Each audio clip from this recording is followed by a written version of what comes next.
sur Tant que je serai noire, le podcast qui interroge les femmes noires sur leur désir et non-désir de maternité. Pour cet épisode, on va dire que c'est un hors-série. Nous allons discuter de la série du moment, la série du confinement, Insecure. Alors pour ça, j'ai à côté de moi des analystes en or. Ouh là là. Alors j'ai Annabelle Yayem Besso. Comment tu vas, Annabelle? Et bonjour Tifora. Ça va? Bonjour Jennifer. Et j'ai Jennifer Padjemi. Alors, on a une journaliste et une psychologue, mais pas que, parce que, comme on le sait, c'est pas ton métier qui te définit, hein? Exactement. C'est toi qui m'as dit ça, Annabelle. Merci, tout à fait. Donc, du coup, le déroulement de cette session, ça va se passer autour de 4 thématiques. Donc du coup, slide 7. La première étant la représentation de la femme noire et ce qu'on appelle The Girl Next Door. Je sais que ça a eu pas mal de débats, cette phrase-là, mais bon, écoute, on va en parler. Et puis, on va parler de sororité. Donc, Jennifer et Annabelle vont parler avec nous de ces 2 thématiques. Et ensuite, on aura l'honneur d'avoir nos 2 autres analystes aujourd'hui. Donc, on a, je vous présenterai tout à l'heure, pour parler de la relation entre Issa et Lawrence et de la maternité. Moi, je vous propose qu'on en parle et puis que si vous avez des questions, voilà, vous levez la main. Pour ceux qui nous écoutent dans le podcast, oui, il y a des gens autour de moi, pour une fois. Donc, du coup, je vous laisse peut-être vous introduire quand même avec vos propres mots et puis nous dire pourquoi vous avez décidé d'accepter mon invitation pour parler de cette série de fous quand même.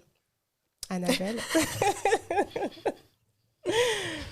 Alors, c'est moi qui commence ? Oui. D'accord, ok. Alors, moi, je m'appelle Annabelle Yayem Besso, donc je suis psychologue, mais pas que. Je suis aussi professeure de yoga et je travaille actuellement en digital. Donc, tu m'avais invitée sur le dernier épisode de la première saison de ta série de podcasts, qui était très intéressant. Et du coup, on avait discuté justement un peu déjà de Insecure et on s'était dit, mais ce serait vraiment super d'en parler à plusieurs, d'avoir plusieurs voix de femmes noires pour discuter de cette série qui nous parle tant. Et donc voilà pourquoi j'ai accepté de participer à ce panel. Merci. En fait, c'est grâce à elle. En fait, on parlait, on s'est dit, mais ce serait trop bien d'analyser cette série. Et finalement, on est là. Merci, on est Annabelle. Là. Avec plaisir.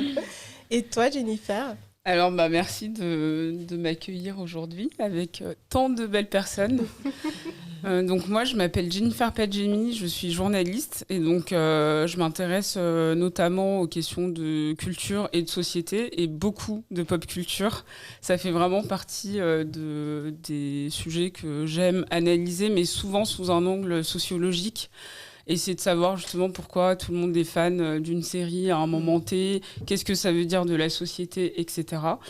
Et donc c'est aussi en partie l'ouvrage que je suis en train d'écrire. Enfin, je vais beaucoup parler de séries, mais pas que. Beaucoup de pop culture. Et donc, j'ai accepté cette invitation parce que Insecure, pour moi, représente un peu la série de notre génération. C'est la série qu'on attendait depuis très longtemps.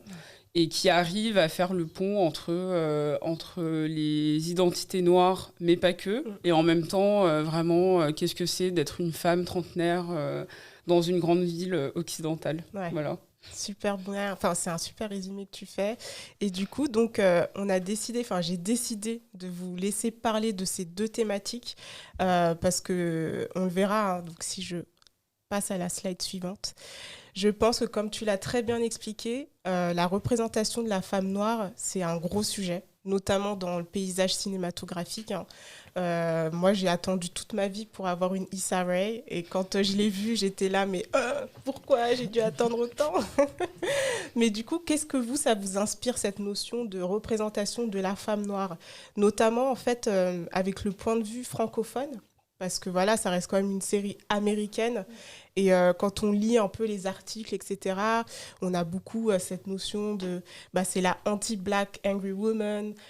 C'est aussi... il y a toute cette histoire avec Jezebel. Donc ça, on en parlera peut-être pour celles qui ne connaissent pas. Qu'est-ce qui vous fait que cette série a vraiment bouleversé la vision qu'on se fait de la femme noire? J'aime trop faire ça en plus. Le petit teaser. Moi, je propose à Jennifer de commencer, parce que c'est elle la journaliste. Bon, je vais commencer. Alors, déjà, je pense que c'est important de ne pas résumer la femme noire, mais plutôt de parler de représentation des femmes noires. Et c'est ça qui est intéressant dans Insecure, c'est qu'il y a plusieurs types, justement, de personnalités, de caractéristiques.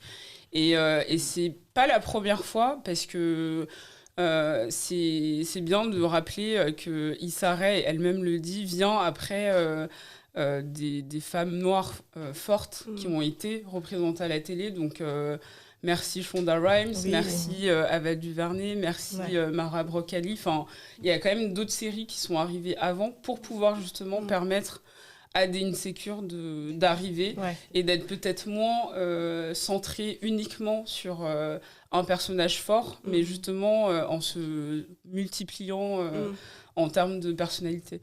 Et donc, je pense que Insecure est très importante dans le paysage médiatique et sérielle aujourd'hui parce que, comme je disais tout à l'heure, elle est vraiment générationnelle.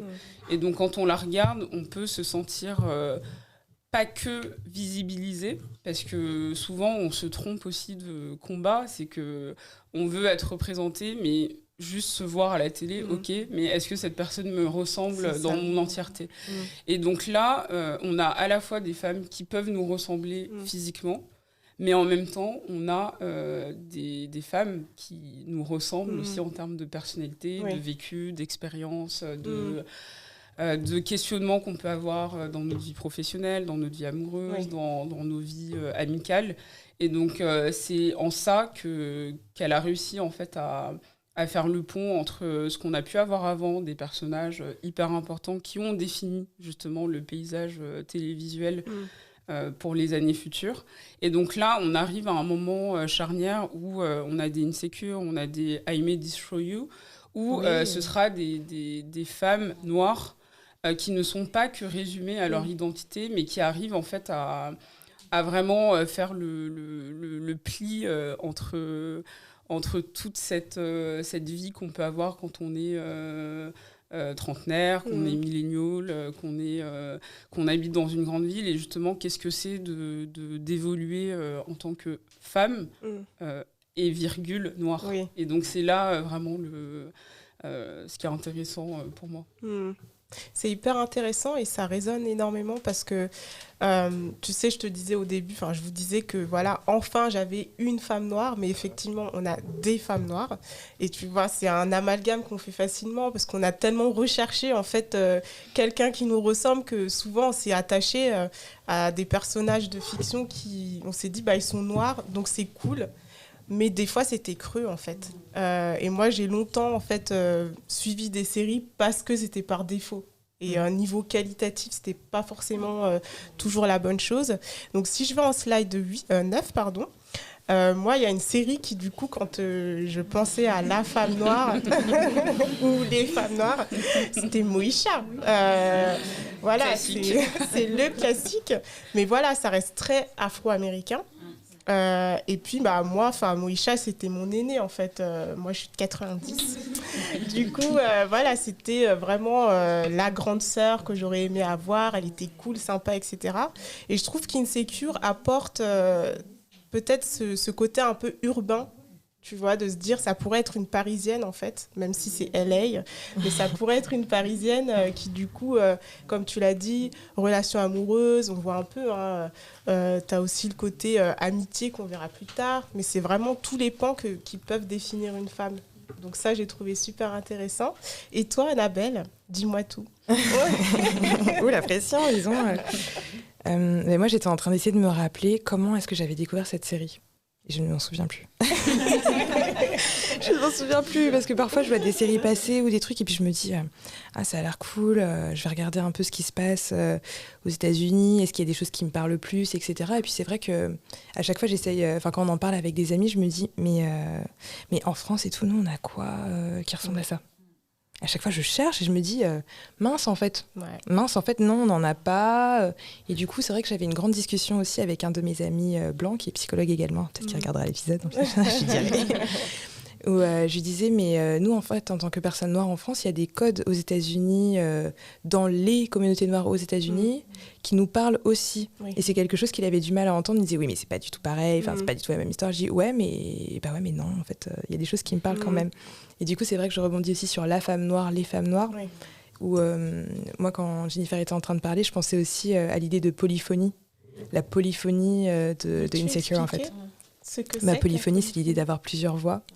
Donc vraiment l'idée d'avoir plusieurs voix de femmes noires. Et puis moi, j'aime beaucoup aussi tout ce qui a trait à l'intersectionnalité. Donc c'est vrai que j'essaie toujours de regarder dans ce prisme-là aussi pour voir s'il y a des choses intéressantes.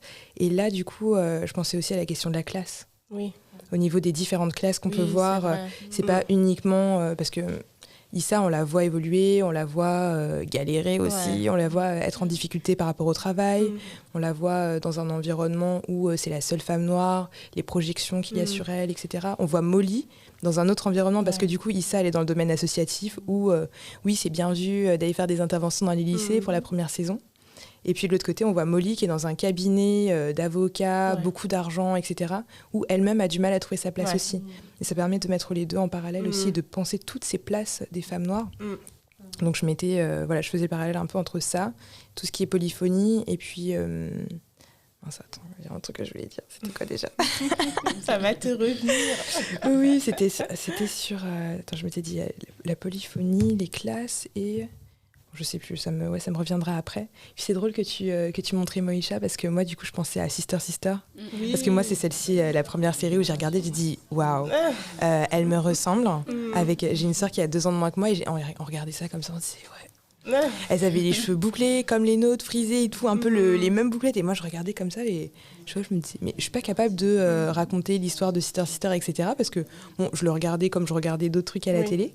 Et je pense qu'en tant qu'adulte, maintenant, ça m'intéresserait de re-regarder cette série-là et de voir et tout comment est-ce que je vis les choses à présent. Je trouvais que c'était intéressant de faire ce parallèle-là aussi. Non, mais c'est hyper intéressant. Je ne sais pas si dans le public, vous voulez intervenir, si vous avez un avis sur ce sujet-là, les femmes noires, la représentation des femmes noires. Lâchez-vous. Ne soyez pas timide. Ah, c'est bon, je me rappelle ce que je vais dire. Ouais, tu pourras revenir. Oui, je voulais parler des identités multiples. C'est mon dada en plus, je sais pas pourquoi j'ai oublié. Mais du coup, je pensais polyphonie et identité multiple des femmes noires et elles-mêmes, parce que tu vois, Issa, on la voit dans sa relation, on la voit dans ses relations, on la voit parfois comme l'enfant de ses parents aussi, on la voit vraiment sous plusieurs angles et plusieurs prismes par rapport à certaines séries, parfois qui sont très centrées autour du travail, où on voit pas les personnages évoluer dans d'autres environnements. Là, on la voit sur la sphère personnelle, puis sur la sphère du travail. Là, sur cette saison-là, on était quand même très côté sphère personnelle. Et en même temps, il y avait la préparation de son grand événement, etc. Et même moi, j'étais stressée. Je m'étais dit, mais est-ce qu'elle va y arriver parce que ça commence à être un petit peu chaud. Donc, et du coup, je me suis dit, bon, on va voir ce que ça va donner. Voilà. On te laisse la parole. Justement, je trouve ça bien que le personnage principal de Issa galère le long de la série et pas un travail qui rapporte beaucoup d'argent parce que les séries, enfin, de ce qu'on voit beaucoup des Afro-Américains, c'est Black Excellence à foison. Et c'est comme si c'était le seul, le standard et le seul noir valable, quoi. Alors que là, on a un personnage principal qui galère et qui est valable et auquel on s'attache quand même. Et je trouve que c'est super bien d'en avoir fait un personnage qui galère, quoi. Ouais. Non, mais c'est super ce que tu dis parce que c'est Issa Rae qui disait ça. Je sais pas si vous avez regardé le film Precious. Oui. Et elle disait oh my god, quoi, c'est quoi ce film, la go elle fait que galérer tout le temps. Et en gros elle expliquait j'en ai marre en fait de voir cette image de soit la femme noire qui excelle ou soit la femme noire qui galère sur tous les pans, quoi, et qui a une vie de merde. Je suis désolée s'il y a des enfants qui écoutent. Mais ouais, c'est un très très bon point. Je sais pas si vous voulez rebondir. Non, mais c'est intéressant ce que tu dis parce que souvent les images de femmes noires, en tout cas pour les drames, parce que par exemple Moesha, Sister Sister, c'est plutôt presque des sitcoms en fait. Et du coup dans les drames, on a eu très peu de représentation de femmes noires. Donc plus récemment on a eu Olivia Pope, Annalise Keating, etc., mais qui sont dans des métiers très très excellent. Voilà, elles sont avocates, elles sont chargées de... Enfin, je sais même pas en fait ce qu'elle fait, Olivia Pope. Mais elle règle le monde, voilà. Et du coup, elles sont souvent hyper bien habillées. Elles gagnent, je sais même pas combien elles gagnent par mois, mais c'est des femmes riches. Mais ce qui est plus intéressant d'analyser, c'est plus la manière dont on va leur permettre d'avoir plusieurs facettes de leur personnalité. Donc en gros, quand on voit Olivia Pope ou Annalise Keating, au fur et à mesure des saisons, on voit qu'elles ont des failles, qu'elles ont des addictions, qu'elles se sentent pas forcément bien dans toute leur sphère privée notamment. Et donc c'est aussi cette capacité à permettre aux femmes noires d'être vulnérables et d'être autre chose que fortes. Et je trouve que c'est limite ça le plus intéressant que le métier qu'elles font. Parce que quand on voit par exemple Sex and the City, elles ont toutes des métiers très importants, elles sont toutes plutôt aisées. Mais ce qui est aussi intéressant à analyser, c'est de savoir comment elles parlent de sexualité, quel est leur rapport aux hommes, etc. Et en fait, on n'a jamais permis ça aux femmes noires. C'est que même si elles avaient quel que soit leur métier, en fait, on les met dans une case, elles n'ont pas le droit d'en sortir. Et donc là, Issa Rae, ce qu'elle a fait de bien, c'est qu'en plus de donner un métier réaliste, parce que c'est plus proche de ce qu'on fait et de ce que la moyenne des personnes, et notamment des femmes noires, peuvent potentiellement gagner ou potentiellement atteindre en termes de métier. Tout le monde n'est pas avocat, tout le monde n'est pas procureur, ce que vous voulez. Mais en plus de ça, elle a permis que ce soit à Molly ou à Issa d'être plurielle, d'être autre chose que juste ce qu'on attendait d'elle. Et donc Molly, c'est aussi pour ça qu'il y a eu des réactions très fortes pendant la saison 4, c'est que finalement on s'attendait pas ça d'elle et qu'on a découvert autre chose de sa personnalité. Et je trouve que c'est hyper important. Et juste aussi par rapport au début, quand je parlais d'Insecure, moi, c'est la première fois que je voyais une meuf chelou. Enfin, j'aime bien le terme, un peu genre... Tu sais, les situations, moi, ça m'arrive tout le temps, où en fait, je fais des trucs, et je rentre chez moi, je me dis, pourquoi j'ai dit ça, pourquoi j'ai fait ça.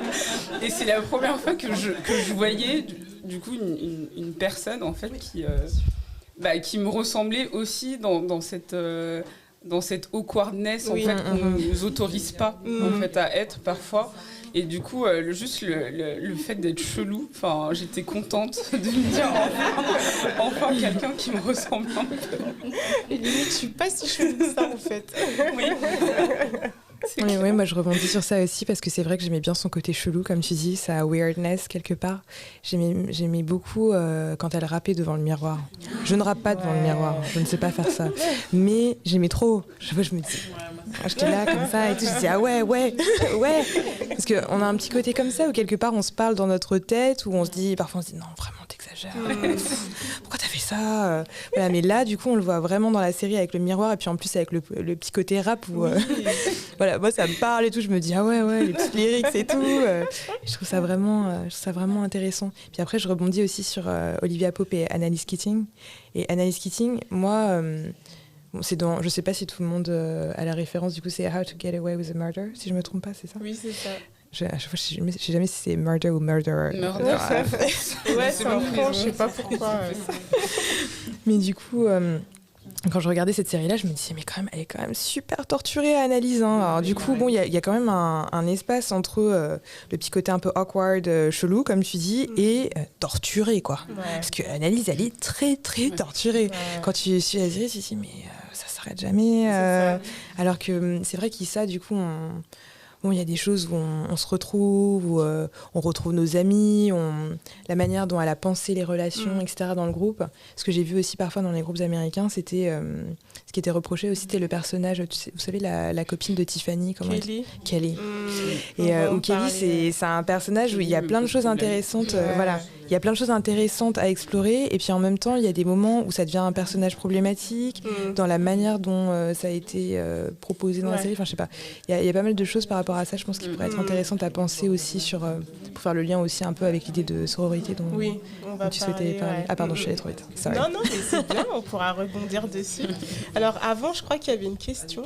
Oui, en fait, c'était juste pour revenir sur le côté awkward de Issa Rae, parce que avant de faire Insecure, elle avait une web série qui s'appelait Awkward Black Girl. Ouais, c'est ça. Et vraiment, pour le coup, je trouve c'est aussi ça qui rend son personnage attachant et qui fait le côté girl next door. Oui. Parce que, en plus. Je sais pas si quelques-unes d'entre vous ont vu cette web série. Elle l'a fait avec ses petits moyens. C'est vraiment, c'est presque dire que Insecure, c'est le spin-off de Awkward Black Girl. Donc, on retrouve certains éléments de base.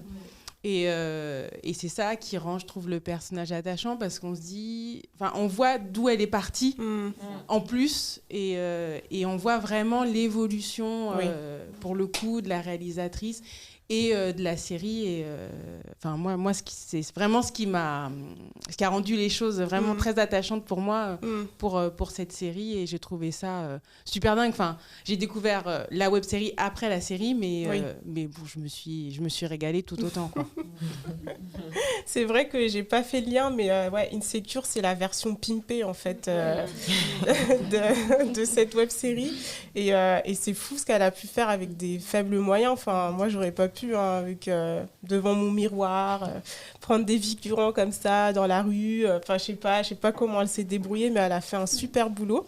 Et du coup, je voulais juste revenir sur la slide 10 qui résume assez bien, en fait, ce qu'on vient de dire. En fait, ça va clôturer.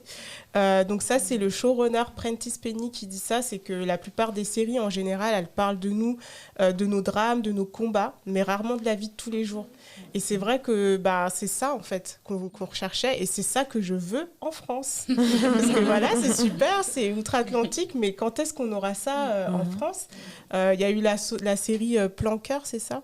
Mais moi, j'étais là. T'étais Jennifer. Non. Mais c'est la seule série que je vois. Non, il y a Scam, il y a la saison 4 de Scam qui a représenté du coup une femme noire musulmane au lycée. Donc c'est pas générationnel pour nous, mais des jeunes qui regardent cette série peuvent se retrouver, puisque en plus ils ont abordé l'homosexualité. Oui. Les relations amoureuses, la religion, un peu de tout. Ouais. Et ça, c'est un bon signe. Ouais. Après, le problème, c'est que c'est une adaptation d'une série norvégienne, mais ils ont quand même réussi à bien l'adapter. Ouais. Et ils ont continué, parce que je crois en Norvège, ça s'arrête à la saison 5, et là, ils continuent quand même. Et Slash TV, je sens que c'est un peu l'avenir peut-être. Ouais, pour nous peut-être. De la télé française où il se passe des choses quand même. Et après, peut-être que vous ne regardez pas, moi non plus malheureusement, mais Plus belle la vie. C'est une série qui a réussi, en fait, vu qu'il y a énormément d'épisodes et qu'en plus il se base sur vraiment l'actu. Oui. Ils ont vraiment réussi à parler de sujets actuels. Bon. Je n'ai pas vu de femmes noires extraordinaires qui sortaient du lot.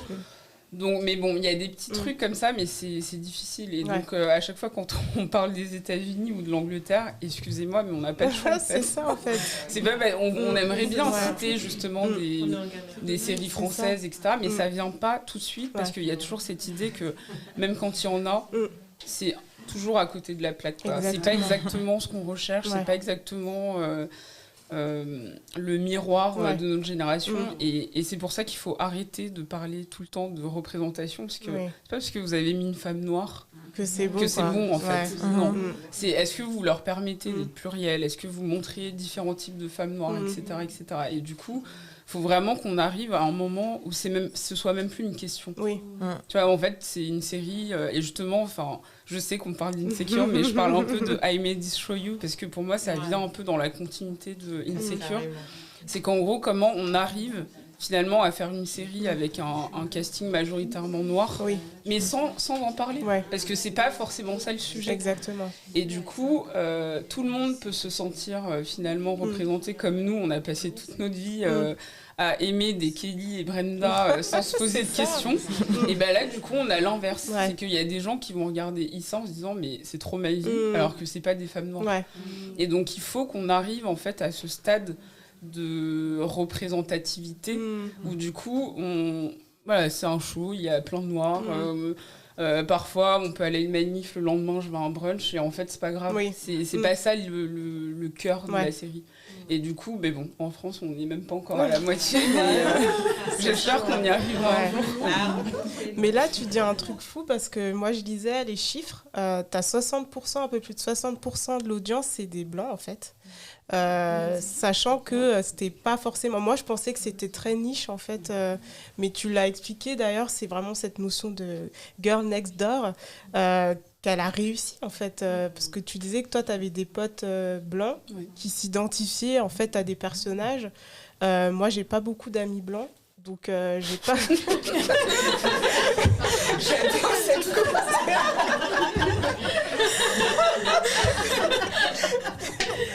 Et bim. Ça, c'est fait. Donc, je suis pas, en fait, représentative. Mais si tu m'en parles un peu plus... Oui, donc Issa Rae, elle avait dit ça, je crois, il y a 2 ans. C'était 50% à l'époque, donc ça a peut-être augmenté. Mais qu'elle avait énormément une audience blanche et masculine aussi. Et que les gens arrivaient à s'identifier. Après, c'est une chaîne historique, donc HBO, ça passe le dimanche soir, etc. Donc, et elle a réussi finalement en 4 saisons à vraiment rentrer dans la pop culture, en fait, vraiment dans le paysage télévisuel. Parce que la première saison, c'était quand même plus dans les réseaux afro, etc. Mais je pense que même la manière dont la série évolue a permis de sortir de cette case. Et donc, je pense que c'est pour ça que tout le monde peut s'identifier, parce qu'elle raconte juste des choses de la vie, en fait, de la vie actuelle. Et c'est vraiment générationnel, dans le sens où c'est plus des trentenaires ou autour de la trentaine qui vont s'identifier.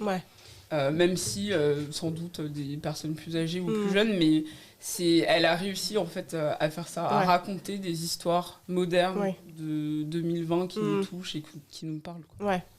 Et toi, tu avais un autre avis peut-être sur l'idée de Girl Next Door? Je t'envoie des bombes à chaque fois. Non mais grave, pourquoi tu fais ça? Non mais je reviens plus. Mais en plus, j'allais pas dire ça, je voulais dire autre chose. Ok, vas-y. Comme tout à l'heure, tu parlais d'Angleterre, moi je pensais à Chewing Gum. Ah mais oui, Mais alors là, pour awkward, quand j'entends le mot awkward, à chaque fois je pense d'abord Chewing Gum. Chewing Gum, c'est... La première fois que je me disais, la première fois que j'ai regardé l'épisode, je me suis dit, ah ouais. Elle a quand osé, même. quoi. Ah quand même, ouais. Je trouvais que c'était, bon pour ceux qui ne l'ont pas vu, je trouvais que c'était une série qui était très intéressante. Et puis en plus, il y a eu quelque chose justement, je sais pas si tu l'as vu, j'avais reposté sur Facebook et tout avec cette actrice-là, je me souviens plus comment elle s'appelle. Michaela Cole. Ouais. Il y a eu un problème avec Netflix justement. Oui, mais c'est pour sa série actuelle. Où, du coup, elle a dit non. Elle a dit non pour un contrat à $1 million. Elle a dit non, ça ne me convient pas parce que je crois qu'il ne voulait pas lui donner ne serait-ce que 5% des droits. Alors que Netflix, on sait que c'est une plateforme internationale qui génère énormément d'argent. Et voilà, c'est une femme noire et elle a dit non à Netflix. Et je crois que c'est une des premières personnes et tout à s'opposer à Netflix, qui est vraiment très présent dans ce paysage-là. Et du coup, je me suis dit, waouh. Elle a fait le truc, quoi. Et du coup, c'est vrai que c'est un autre type de girl next door, justement, Chewing Gum, parce que ce sont d'autres réalités, en plus en Angleterre, etc. Mais c'est vrai qu'elle est vraiment très spéciale. Elle est vraiment très spéciale. Et puis à chaque fois, je me dis, ah ouais, non, mais c'est... Et là, j'étais en train de me dire dans la tête, une fusion entre Chewing Gum et Insecure en France. Waouh. Waouh. Là aussi, au niveau de la polyphonie, de la représentativité, comme disait Jennifer, c'est vrai que c'est encore un autre monde. Chewing Gum, c'est... Enfin, rien que les accents, l'accent britannique, etc. Tu dis, ok. Sa relation avec un homme blanc qu'elle rencontre, je crois dans la cour de son immeuble, il est assis sur une poubelle en train d'écrire des poèmes. Et là, tu te dis, ok. Donc, c'est vrai que c'est très intéressant. Et donc, pour la Girl Next Door, du coup, on avait déjà commencé un petit peu à en parler.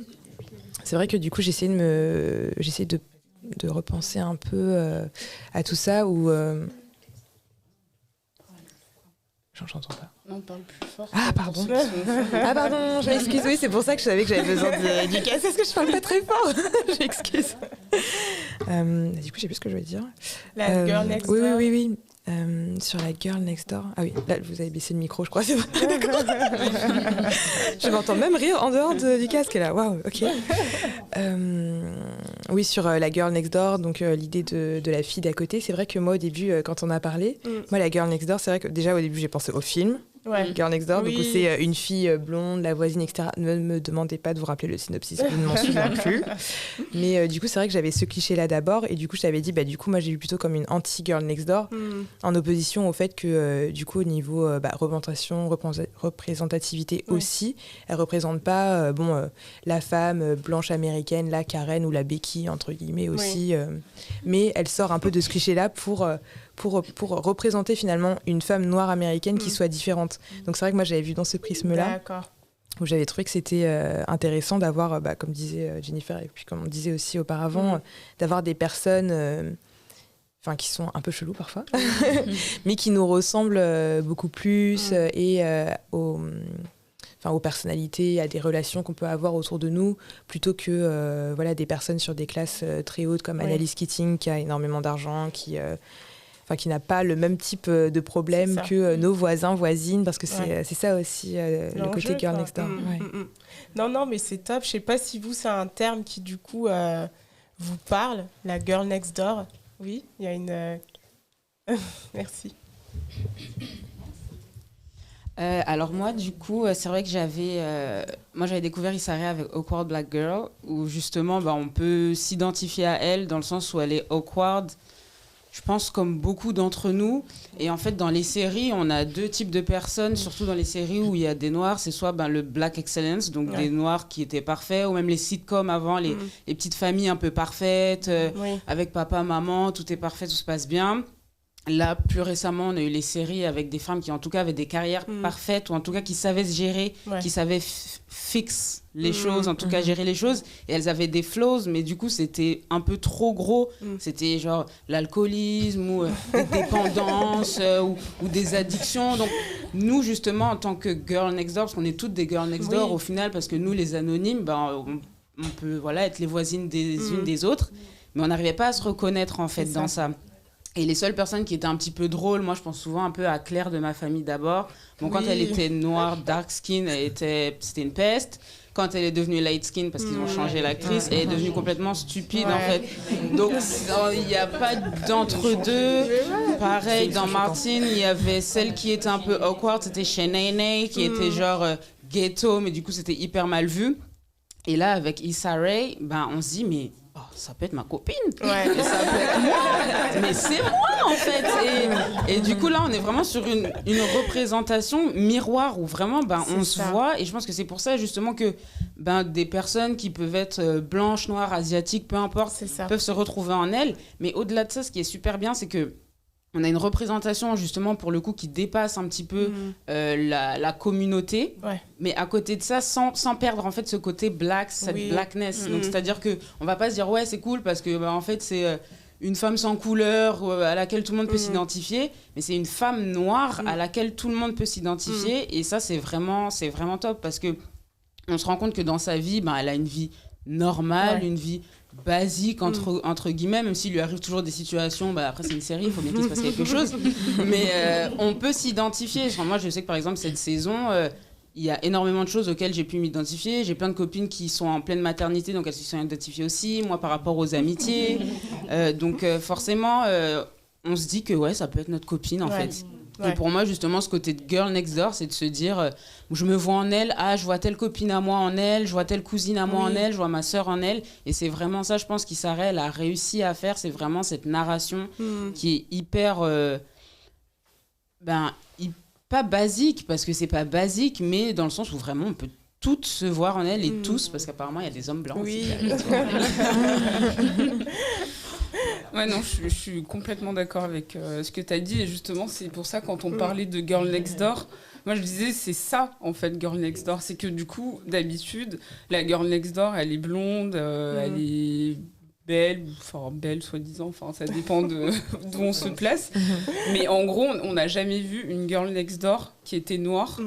Et ce que je trouve intéressant dans ce que tu dis, c'est qu'elle perd pas sa blackness. C'est-à-dire que c'est ni un étendard, mais c'est pas invisibilisé non plus. Alors que d'habitude, les séries qui se veulent universalistes, c'est elle n'a pas de couleur, elle est standard, etc. Alors que là, en fait, que ce soit dans la musique, que ce soit même la manière dont elle filme Los Angeles, c'est la première fois qu'on voit un Los Angeles aussi noir, finalement, parce que c'est un quartier afro. Bon, le quartier a été gentrifié depuis la série, mais ça reste afro. Les musiques qui sont choisies, parce que la musique a une place hyper importante dans la série. Et en fait, avec tout ça, on comprend qu'elle est noire, qu'elle est dans un groupe de noirs, mais ça la réduit pas qu'à ça. Tu vois, et du coup, c'est hyper fort d'avoir réussi justement à embrasser en fait sa culture, enfin son identité, mais en même temps dans sa génération, dans ce qu'elle aime, dans ce qu'elle peut faire avec ses potes en termes d'activité, etc. Et je pense que ça, c'est essentiel. Et du coup, aussi pour faire le lien avec ce que tu dis, c'est qu'il y a même un genre spécifique de ce type de série. D'accord. Donc on a vu avec Girls, il y a même des séries anthologiques, notamment Easy sur Netflix, ou High Maintenance qui est sur HBO aussi, où en fait c'est vraiment, ça s'appelle le mumblecore, où l'idée c'est de mumble, enfin en gros il se passe un peu rien. Et du coup il s'est toujours rien passé dans ces séries, mais à chaque fois c'était des personnages blancs. Et donc même Aziz Ansari, quand il est arrivé il y a plusieurs années, Master of None, c'était aussi ça. C'est qu'il y a des gens qui vont dire oui, mais j'aime pas, il se passe rien. Mais il se passe jamais rien en fait. Justement, c'est ça la force, c'est que c'est nos vies quotidiennes où à la fois il se passe plein de choses, mais il se passe rien. Mais là, en plus, t'as nos parents, t'as nos potes, t'as la culture, l'identité qu'il y a autour. Et c'est hyper important en fait d'avoir vu donc des Master of None, des Atlanta, des Insecure qui ont réussi justement à parler d'enjeux politiques sans en parler. En fait, ça fait tellement partie de notre vie que c'est pas quelque chose qu'on choisit en fait. C'est ça. Ça fait partie de notre vie, mais on aime aussi autre chose. Exactement. Et ça, c'est vraiment important de le souligner. Et ça fait du bien. Et du coup, je voulais mettre la petite slide. Je suis désolée de dire slide à chaque fois, mais il y a la slide du coup 12. Qui du coup, c'est une citation d'Issa Rae qui dit « Je ne veux pas invalider l'expérience noire de qui que ce soit, mais il me semble que nous sommes soit des Black Girl Magic, soit extrêmement parfaites, mais nous ne sommes pas tout simplement ennuyeuses. C'est un privilège en fait de pouvoir être ennuyeuse et ça résume très bien en fait ce que tu viens de dire et ce que tu viens de dire aussi. C'est ce côté, en fait, je veux une fille normale quoi. Qui soit chiante, enfin tu rentres chez toi, t'as fait quoi? Rien. Je sais pas si toi tu veux rebondir sur ce côté, peut-être qu'on est dans des sociétés où il faut être hyper productif tout le temps, il faut faire plein de trucs, et la télé nous montre, surtout aux États-Unis, ce côté, il se passe toujours un truc de fou, divertissement. Est-ce que tu veux rajouter un truc sur ça? C'est vrai que sur la question de la productivité, je pense que c'est intéressant, comme tu dis, dans les séries, d'avoir toujours des personnages qui font énormément de choses, et dans Insecure, de pouvoir parfois être dans une autre temporalité. Oui. Où là, c'est vrai que ça bloque parler. Alors, ils auraient pu faire ça très rapidement. Ça aurait pu être sur 1 ou 2 épisodes. Bon, elle est en train de faire les invitations, tac, tac, elle trouve un chanteur, bim, c'est fini. Mais finalement, on l'a senti un peu s'étioler, faire des recherches. Il y a eu l'apparition aussi de Condola, dont il faudra parler aussi, qui est un personnage qui est intéressant, qui a fait beaucoup parler sur la toile aussi. Et du coup, je pense que il y a eu ce rapport à la temporalité qui a été très intéressant dans Insecure, et justement qui est tout sauf ennuyé, sauf boring, justement. Oui.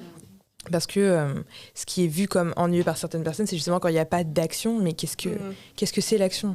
Parce que finalement, je trouve qu'il y a énormément d'action dans Insecure, justement. Quand tu vois et c'est ça, quand tu vois les rapports, les relations. Enfin, là, on a regardé le dernier épisode en 20 minutes. T'as le temps de... ils se retrouvent. Ça y est, j'ai eu le nouveau job. Ça y est, c'est super. Et on passe de j'ai eu un nouveau job à... mon ex est enceinte. Ouais. D'accord, donc 20 minutes. Alors 20 minutes et tout, et ça finalement, c'est pire qu'un film d'action en fait. Enfin, c'est l'aventure, c'est vraiment la totale quoi. Ça bouge dans tous les sens et tout. Parfois, t'as l'impression qu'ils il se passe pas grand-chose. Et puis si tu je regarde pas souvent l'épisode une seconde fois, mais si tu regardes une seconde fois et tout, tu peux regarder plein de petits détails en fait qui ont été placés. Il y a aussi les plans de caméra dont on parlait un peu avec les filles tout à l'heure. Sur la dernière partie, c'est juste genius. C'est juste génial la manière dont ils ont transposé, c'est aussi comment l'information elle circule dans la triangulation entre les trois. Donc c'est vraiment donc ça j'ai trouvé ça vraiment vraiment intéressant. Et finalement, pour moi, ça, c'est une forme de Black Girl Magic. Pour moi, ça c'est... Là, on est dedans, en fait. Quand on montre la triangulation entre les personnes, etc. Et c'est pas uniquement la blackness dedans, mais on l'a montré avec des personnes noires. Et puis, comme on disait tout à l'heure, des personnes qui paraissent un peu plus lambda, entre guillemets. Et puis après, voilà, aussi tout le... Moi, ce que j'aime aussi, c'est tout le travail qui est fait, l'histoire de cheveux, tout ça. Ils ont... Quelqu'un se coiffe comme ça tous les jours. Non, mais voilà. Non, mais parfois, ils se ramènent avec des coups. Tu dis, t'as pas fait ça ce matin. Là, c'est pas ordinaire, ça. Non, mais c'est ça, même les habits, parfois, ou là, avec ces espèces de tresses comme ça, le chignon, etc. Mais tu dis, mais c'est cool quand même, tu vois. C'est cool de voir ça, que ce soit pas... Parce qu'elles pourraient toutes être coiffées de la même manière, etc., tout le temps. Mais du coup, il y a aussi ce travail-là. J'avais lu aussi qu'il y avait eu beaucoup de travail de fait... pour filmer les peaux noires aussi, de comment éclairer les peaux noires. Donc, et puis les angles, etc. Moi, je ne suis pas spécialisée dans ce domaine-là, mais je trouve que, même en n'étant pas spécialisée dans ce domaine-là, on le voit en fait. Et puis on le voit et en même temps, on ne le voit pas. Donc c'est un peu des deux, en même temps, ça paraît naturel. On se dit, mais... Et puis après, on regarde une autre série, on se dit, ah mais non. Non, finalement, c'est pas comme ça partout, mais c'est intéressant justement de voir cette circulation. Et puis après, non, mais truc. Tout à l'heure, quand on parlait aussi d'hommes blancs qui regardent la série, je trouve ça intéressant parce que je me dis, mais j'aimerais bien des hommes blancs américains, d'où déjà, côte Est, côte Ouest, quel milieu, quelle classe, etc. C'est pas du tout la même chose. Est-ce que ce sont des personnes qui sont plutôt dans les classes populaires? Est-ce que ce sont des CEO, etc. Qui regarde en fait? Qui regarde? Puis moi en France, j'ai demandé un peu autour de moi. Quand j'aime bien une série, j'ai tout le monde dit oui, regardez ma série. J'ai une copine dans l'assemblée qui sait que je fais ça. Je dis ouais, regardez et tout, c'est trop cool et tout.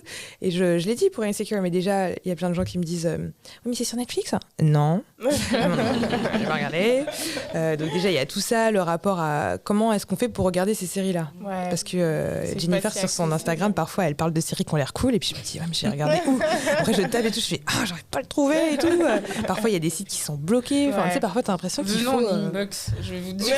Ça marche. Non mais après je suis abonnée à plein de plateformes que je partage aussi avec mon copain, mais après il y a des, tu sais, quand t'arrives pas à trouver à jour pile poil le lendemain, j'ai d'autres sites. On se sait, on verra ça après en off. Mais après je sais pas, pour répondre à ta question, je sais pas exactement quel profil type d'homme blanc par exemple regarde la série, mais il faut s'avouer une chose, Insecure ça reste quand même c'est un certain milieu, Même si on a dit que c'était pas les avocates qui gagnaient des 1000 et des 100 par mois, ça reste quand même un milieu assez bobo, assez high party, etc., intellectuel, qui habite dans certains quartiers de Los Angeles. C'est quand même cool. Et du coup, forcément, le public qui regarde, quel que soit l'âge, je pense en tout cas le public qui se sent représenté, et si nous on en parle aussi aujourd'hui, c'est parce que on a aussi cette vie et il faut le reconnaître. C'est que même si à un moment elle est chauffeur Lyft, et même si on voit qu'elle galère, etc., c'est quand même c'est gentil. C'est un certain privilège aussi. Faut être très en accord avec ça et pas se voiler la face. Elle va pas parler à des personnes qui sont dans une précarité ou qui font des métiers pas forcément valorisés ou valorisants pour ces personnes. Et donc ça reste quand même une certaine coolitude et c'est aussi pour ça que la série a réussi à percer. Je pense que c'est vraiment très important ce que tu dis parce que du coup je le mettais en parallèle avec Chewing Gum justement, où elle habite dans un immeuble où il y a des problèmes, etc. L'histoire avec les voisins, les voisines, où là on est plus sur des classes populaires et c'est pour ça que la question du classisme est intéressante justement, parce que Issa, on peut pas vraiment parler réellement de classe populaire. Après elle a quand même réussi à obtenir un appartement, à être gardienne, etc. On sait que parfois elle galère un peu, mais c'est pas de la galère plus. Et du coup, je pense que c'est vraiment important de le souligner. Du coup, pour clôturer un peu ce chapitre, j'ai ma slide 11.